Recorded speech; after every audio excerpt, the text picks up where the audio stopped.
So, eto na po yung ating finished product na ating i-eating portion na yun, diet kasi kalaban ni Batman yan. Babawiin natin sa salad. Ayan. Ayan siya. Hello po, magandang araw po sa inyo. Samahan niyo po ako magluto ng nakaisip po ako na na gusto ko yung beef stew. Mag-mekos-mekos po tayo ng beef stew with shiitake mushroom. So, ang gagamitin po natin ingredients, ito po, nakabili ako kahapon pa ito ng beef. Dapat kahapon, kaya lang ang init, tinamad ako magluto. Kalahating kilo po ito, yung tenderloin daw. Tapos, ito po yung shiitake mushroom na gagamitin natin, pero nagpalambot na po ako ito. Binabad ko na siya sa tubig. Pakita ko lang sa inyo. Meron kasi yung shiitake mushroom na first class ito. Mixed na ito. May first class, second class. Pwede na po yun. So, ngayon ito po ating mga ingredients. I-close up ko po sa inyo. Naka-ready na yung ating frying pan. Gagawin ko ang version ko na beef mekos-mekos shiitake mushroom. So, ayan na po yung half kilo na beef na tenderloin daw. So, ito po, meron tayong gagamit. Gagamit tayo ng butter, tsaka ayan, bell pepper, luya, tsaka sibuyas, bawang, green fish. Ito po yung shiitake mushroom. Yung matambok-tambok na yan ang first class. Tapos maglalagay po tayo ng carrots at tsaka patatas para i-break natin yung karne. Kailangan natin ng gulay. Red meat po yan. So, ito po, meron ako olive oil na gamitin, tsaka patis, oyster sauce, at tsaka paminta. So, ayan na po siya. Ito po yung shiitake dried mushroom. Yan.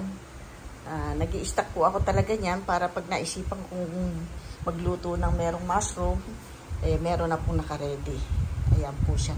So, ito na po. Dito, ayan po yung ating gagawin yung casserole, kung yung cast iron po ito, madaling lumambot. Malambot na siya, pero madaling lumambot.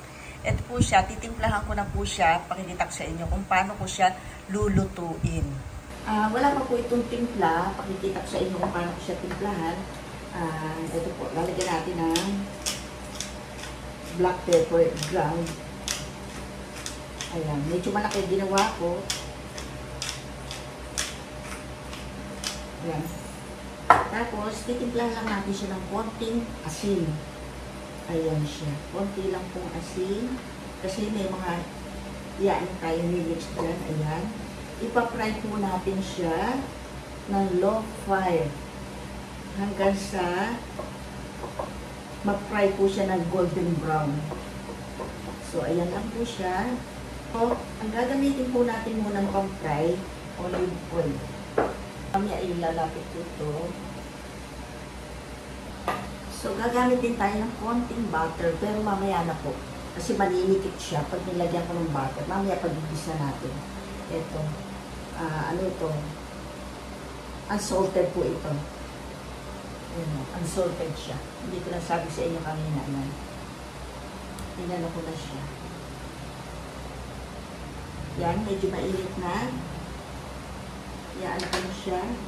Ipa-fry na natin. Kita ba? So, ayan po siya. Ayan. Hininaan ko pa ngayon kasi baka biglang masunog.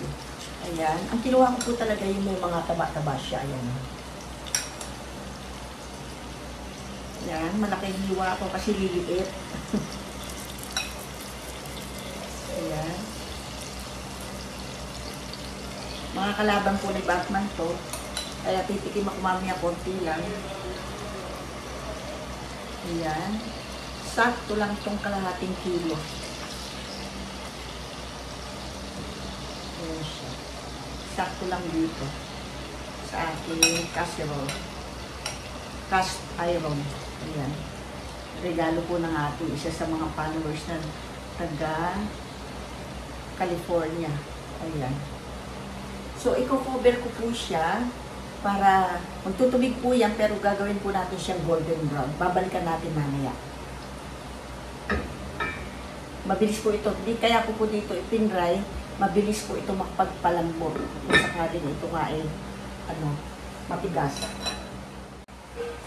Check po natin siya. Ayan po siya, nagtubig. Ayan. Ipakita ko sa inyo ng malakitan. Pero, iintayin po natin siya. Tamang-tama po yan. Kasi hinugasan ko yung karne dahil may dugo-dugo. Ayoko po nung may dugo-dugo. Yung iba kasi nagluluto from the market o from the supermarket na binili nila, hindi nila hinuhugasan. Ayoko po ng gano'n baka mamaya may mga bakterya yung mga dugo-dugo na yan Kaya hinugasan ko, kaya ay nagtubig. Pero mas maganda po yan, okay lang yan, kasi ma-absorb na yan habang pinalalambutan. Hindi na ako nagdagdag, parang hindi na ako maglalagay ng tubig. Lalambot na siya sa sarili niyang nilakatas na tubig. At saka, pag na-absorb niya na yan, magiging brown na po yan. Yan magbibigay ng napakasarap na lasa. Pakita ko sa inyo. Tapos balikan na lang ulit natin. Mukha nga siya malambot. So, ayan na po siya. I-kinlose up po sa inyo. Ayan. Ayan. So, babalikan natin. I-cover ko para tamang-tama. Mamaya, hindi na tayo mag-additional ng tubig na papalambot. Ipapry muna natin siya. So, diretso gisa na tayo. Na siya. Hindi na magtatagal. So, i-ready ko na lang din yung cornstarch para pampalapot natin sa ating beef mekos-mekos stew sa mushroom, shiitake mushroom. Check na po natin siya. Ayan, sakto na. Kinuha ko po yung sabaw kanina. Ayan, pinatuyo-tuyo ko. Ito po yung kinuha kong sabaw kasi malambot na siya. Ayan, babalik natin siya mamaya. So, ayan na po. Isiset ko lang to. Lalagyan natin siya ng butter para ma-fry siya. Lumiit. Naging gakulangot na lang. So, ayan po, ipapry natin maging golden brown. Lalagyan ko po siya ng lumambot na yung butter. Ito po yung butter. Buksan ko na muna. Sinadya kong buksan ng maaga is sobrang init. Ayan. Naging na siya, melt na talaga. Ito. Ayan po siya. Lalagyan na po natin. Ayan. Yung half lang. Ayan, baka masyado siya luminang. Grabe, naging melt na siya talaga, Ang cute. So, ayan na po siya. Ayan, ipapry na natin. Ayan. Lumiit. Half kilo yan, Ayan, naging gakulangot na lang. Tara. Ang bango, ayan na. Medyo lalakasan ko na ngayon yung aking, para ma-brown na siya. Malambot na po siya, Ayan. Golden brown lang natin siya para masarap yung ating beef stew. Mekos-mekos beef stew with mushroom. Ayan. Naiinip ako. Gusto ko bilhin na kaagad. Ayan. Hindi na po pati siyang ilalagay ko. Naalala ko. Oyster sauce. At saka ito light sauce ng L'Oreal. Yan.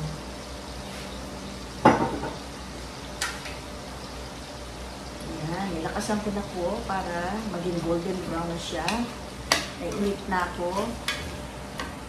Ayan, okay na po siya. Nag-brown na. Hamuin ko na muna para ma-fry natin yung mga vegetable niya. Ayan.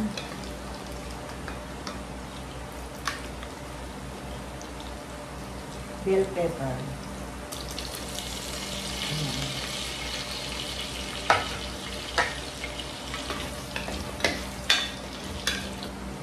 Isusunod po natin yung carrots. Mamaya na po itong mga sibuyas, luya, bawang. Ayan. Ating pasasarapin ng ating mekos-mekos beef stew with mushroom. Shiitake mushroom.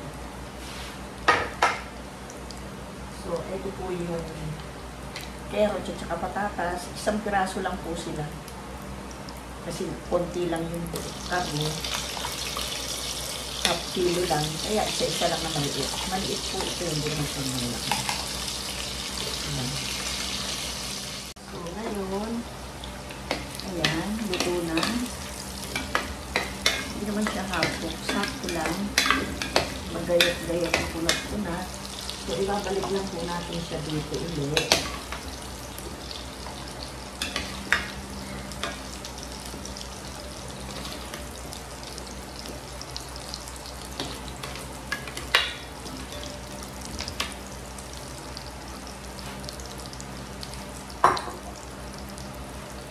Ngayon, ito na po.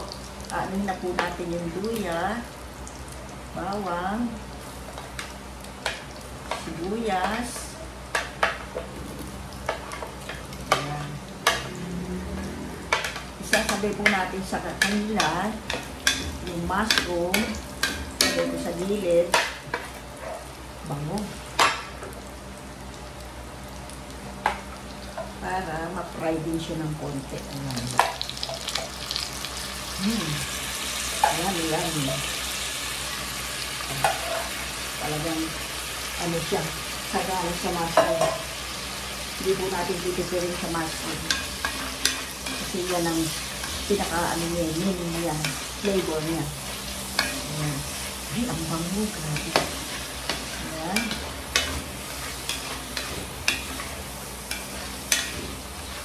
Ayan. Sama natin siya sa pag-isa. Ang bango ng mushroom. Yan. Yan.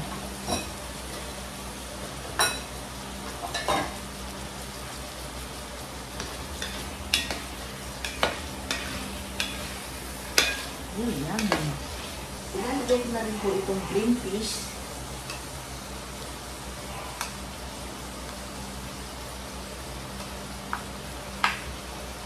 Maputla yung nabili kong green peas anemic. Dati yung ganda-ganda green and green. Wala na akong machamba na gano'n kasi yung sachet niya naka-cover, hindi makita kung green and green. Na-anemic na siya. Ayan. Okay lang. So, ilalagay ko na po ulit si patatas. Ayan. At itong si red bell pepper. Titimplahan na natin. Bigyan natin ng oyster sauce.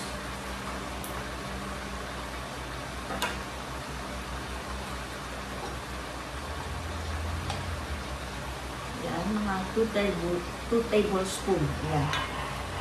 Tsaka dark soy sauce.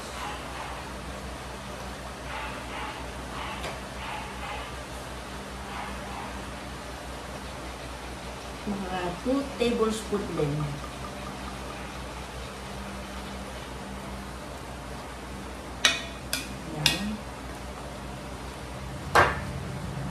Kailan po natin kumulo. Ito po yung karne niya, medyo matigas, pero meron po tayong gagawin. Ganyan naman po ginagawa ko. Para nagluluto tayo ng pansit. Kukunin ko po itong mga gulay. Ibabalik natin siya dito. Kahit po hindi siya matigas at malambot, ganyan ang gagawin natin. Kasi pag malambot na siya, doon natin i-mix ang ating cornstarch. Ay. So, ibabalik po natin siya ulit at palalambutan na natin. Mga ano pa po ito, 30 minutes. Kasi inapura ko siya. Hindi naman tayo nagpakulo kanina sa ano. So, ayan po siya. Ayan.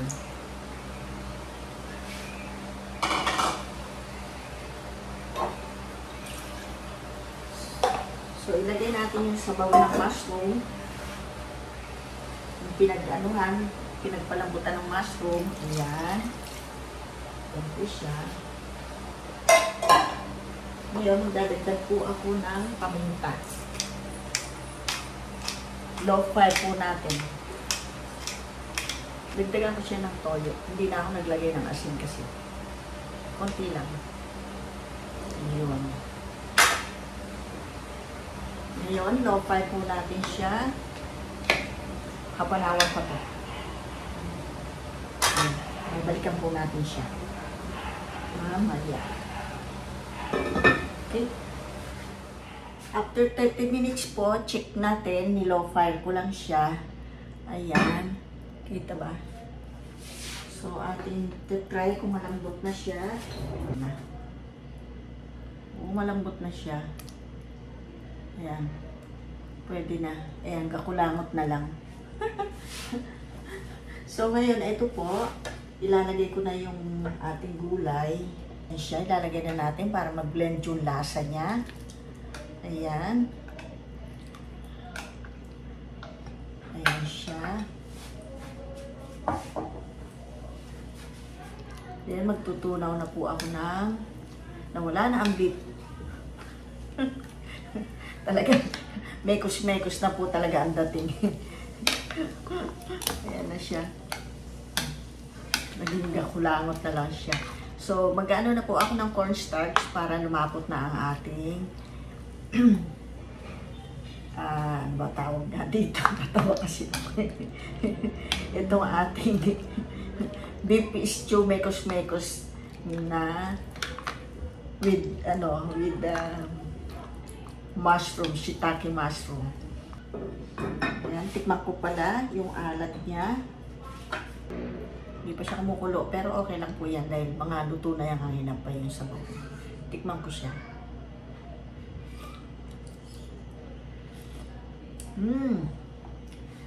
Magdadagdag po tayo ng konting asin at saka oyster sauce. Ayan. Medyo tumabang siya. Ito. Para may sweetness, hindi na ako maglalagay ng sugar.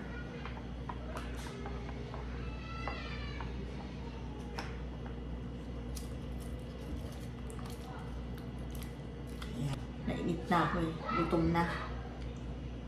Pati kapitbahay maingay na sa butong. Sobrang linamnam.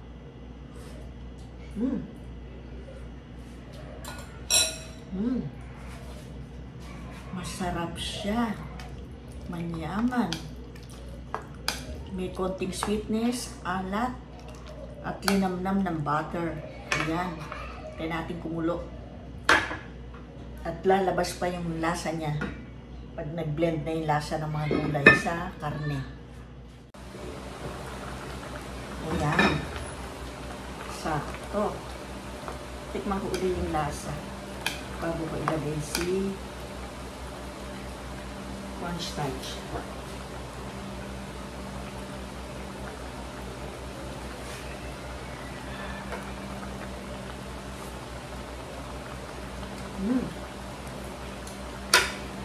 Manyaman.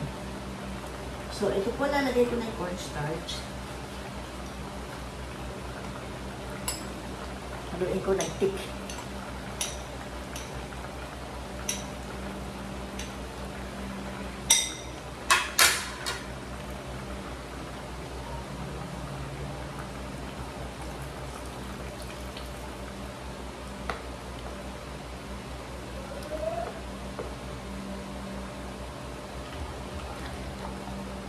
Ayan, tama lang po. Hindi ko ilalagay lahat.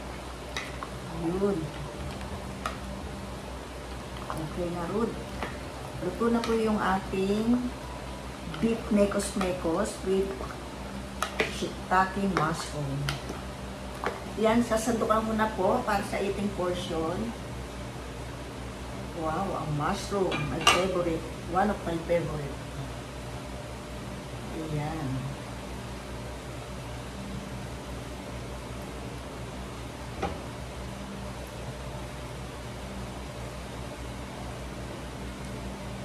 Ayan, naging gakulangot na lang siya.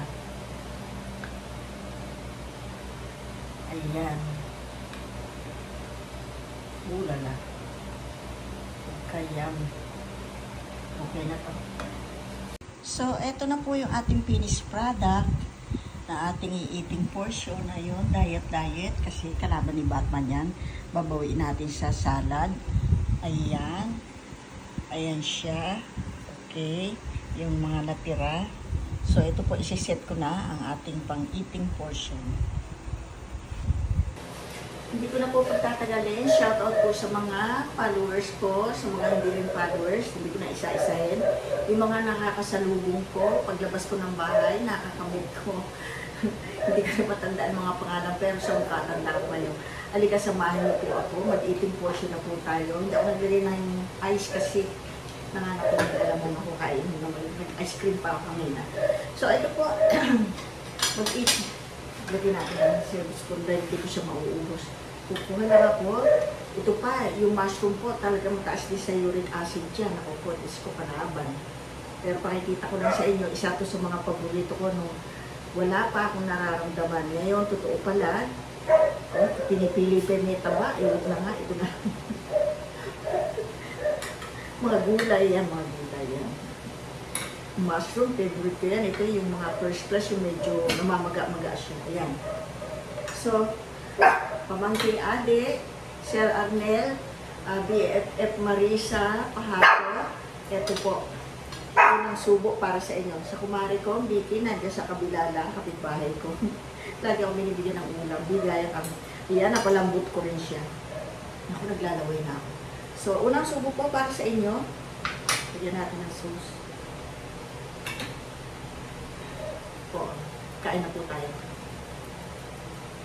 Napakalimang lang yun. Lumambutan ng sobra. Nakakaalala ng abang. Naku po. Parang hindi ko kaya mag-diet. Ito po yung mushroom. Yung first class, yung namamaga siya. Parang jelly yung loob niya.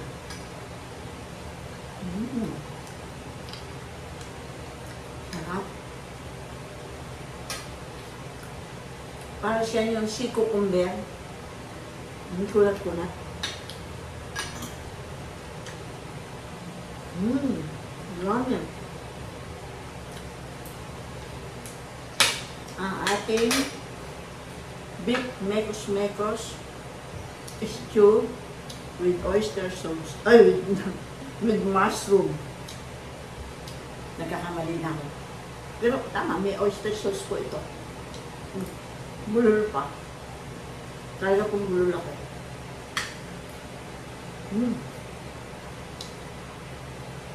Tama lang po yung lambot ng karne. Ayan.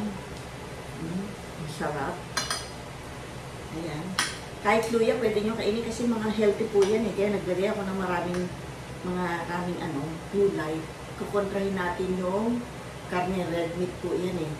So, meron tayong mga gulay. Tapos ito yung, yan. Kaya ako nag-ready niyan, kung mauumay ako, madali po kasi maumay sa mga karne-karne. Pero sa mga isda at saka gulay, naku, hindi. Tataon po yan. Sarap.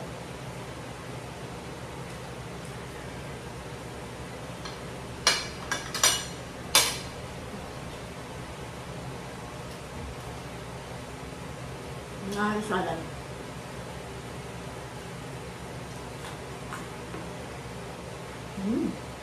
Pickles pala, pickles. Crunchy pa, sarap.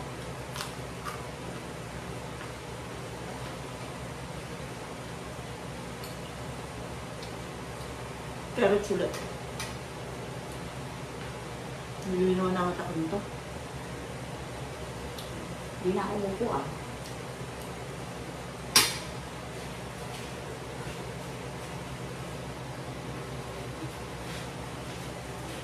Masyado mataas yung puso. Ayun.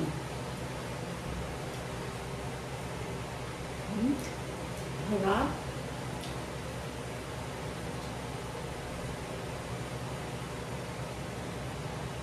Ganun po ang gawin niyo, iprito niyo, asin at saka paminta lang. Yung timpla. Juice, may napakayami. Tapos low fire. Magtutubig yan, pagka medyo malambot na, kunin niyo yung pinakasabaw niya, ibabalik niyo yun pagka yung kompleto na sila. Yan.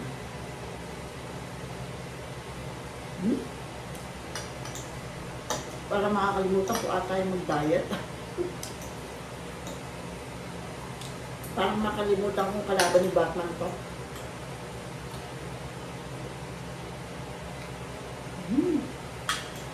Napakalinamnam. Yung taba niya, ang ganda, oh. Kaya pinili ko yung may taba niya, nakita ko. Ang ganda ng karne. Fresh na fresh ang pagka, parang bagong katay. Shoutout pala kay Maricel, yung binila ko na itong beef. Sabi niya, Kunang ko raw di ko mandala yung camera ko. Sa susunod, daling ko yung aking hindi camera, pala city. Ang sarap ng taba. Tsaka ang bango ng karne, wala siyang amoy anggo. Ayoko may anggo eh.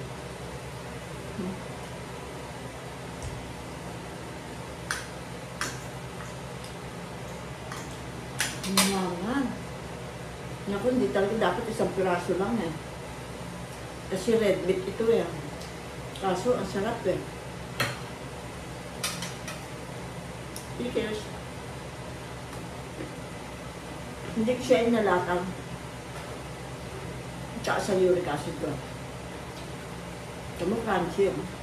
1 week na yan.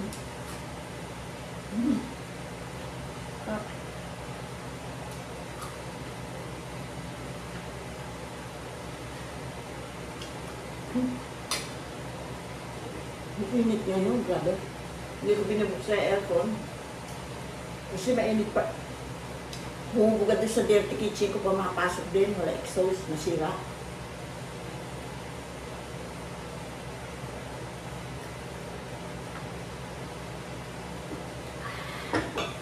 Sarap ng buhay. Sarap kumain na.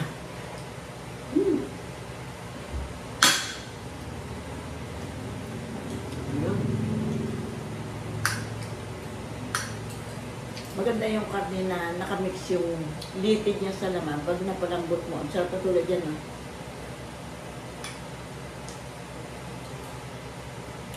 Yung una kong nakuha, may litid-litid. Masarap.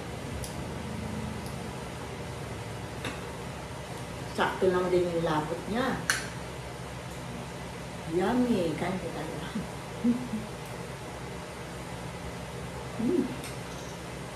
Sabayan natin naman ba? Para naman kami.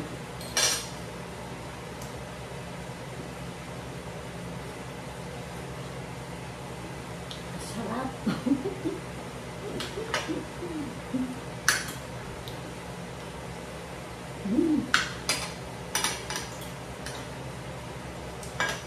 Yan yun.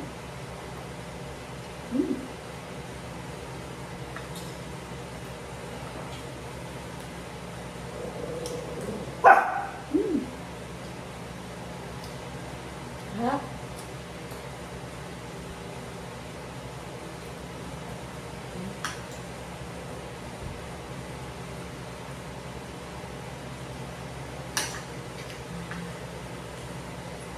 Ay, ako. Makalimutan na talaga ang diet pag ganito mga ulam.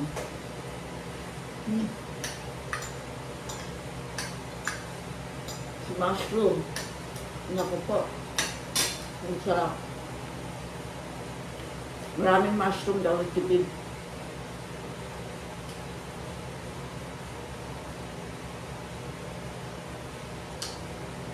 Pinaya ko lang sa gitna.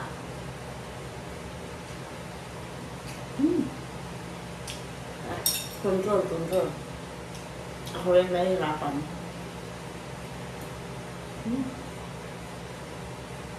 Sarap ng mushroom. Pag ayaw mo nang lulunit pa sarap, ninungyang mo na mabuti ninanamnam ko.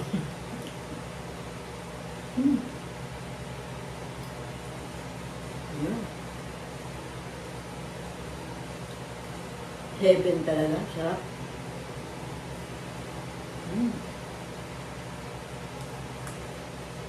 Paano po?